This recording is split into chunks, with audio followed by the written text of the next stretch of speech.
Alléluia. Amen. Alléluia.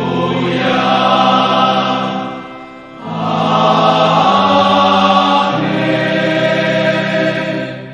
Bien chers amis de Café Évangile, en ce jour-là, Marie se mit en route et se rendit avec empressement vers la région montagneuse dans une ville de Judée. Elle entra dans la maison de Zacharie et salua Élisabeth. Bien chers amis, elle s'est mise en route, celle que nous appelons la première en chemin. Elle s'est mise en route pour porter le Christ aux autres, pour manifester la grandeur de Dieu dans sa vie aux autres. Mon frère, ma sœur, tu es chrétien, tu es chrétienne, montre-le aux autres. La vie chrétienne n'est pas une vie de commodité, c'est une vie de responsabilité, c'est une vie de témoignage, c'est une vie d'évangélisation. Et l'une des caractéristiques de l'Église que nous avons l'habitude de répéter et de réitérer, c'est que l'Église est missionnaire. Elle est missionnaire, elle missionne avec l'Évangile. Elle sort pour porter le message aux autres. C'est pour cela que l'Église n'est jamais statique. Au cours des âges, au cours des siècles, elle se maintient dans cet élan d'évangélisation en apportant l'évangile aux hommes de chaque temps comme réponse aux problèmes qu'ils souffrent, aux interrogations qu'ils ont. Parce que c'est la parole de Dieu. Saint Grégoire le Grand le dit que la parole de Dieu croît avec ceux qui la lisent, ceux qui l'écoutent.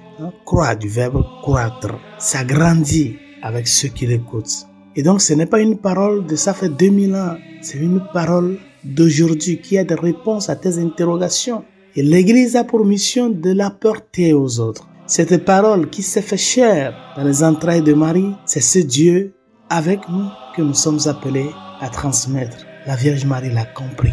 Être chrétien, c'est montrer le Christ aux autres. C'est ça qui va ratifier notre identité de chrétien. La foi se fortifie quand elle est donnée, quand elle est transmise. Plus tu la transmets, plus la tienne grandit.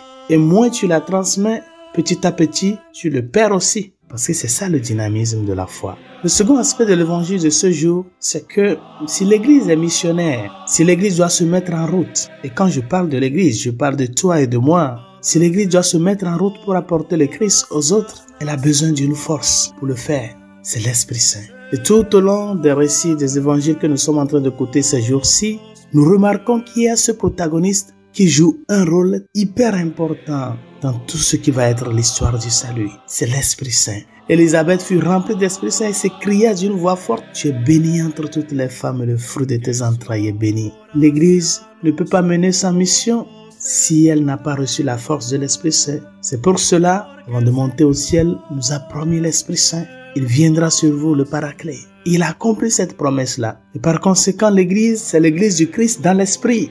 Parce qu'elle ne peut pas être missionnaire sans l'Esprit Saint. C'est cette force dont nous avons besoin. Et nous tous, nous l'avons reçue.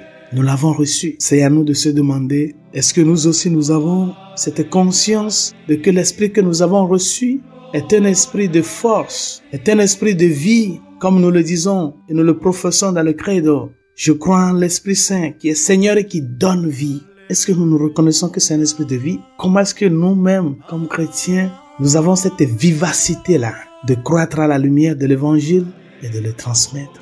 Mais n'oubliez pas, ce qui va soutenir est la mission de l'Église qui est appelée à porter le Christ aux gens. Et l'action de l'Esprit Saint, c'est la foi. Heureuse celle qui a cru à l'accomplissement des paroles qui lui furent dites de la part du Seigneur. C'est la foi.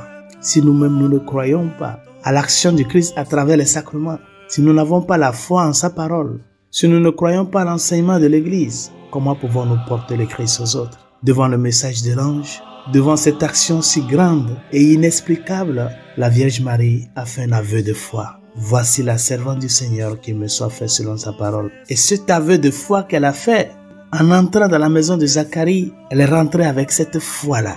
Donc à partir de ce moment où l'ange lui est apparu, quelque chose a changé dans son histoire de vie. Elle ne peut pas l'expliquer, mais elle se sent dans l'obligation de l'annoncer. Et ces paroles qu'elle a prononcées à l'ange, voici la servante du Seigneur qui me soit fait selon ta parole, ces paroles, cet aveu de foi, c'est ce que Élisabeth vient confirmer. Heureuse celle qui a cru.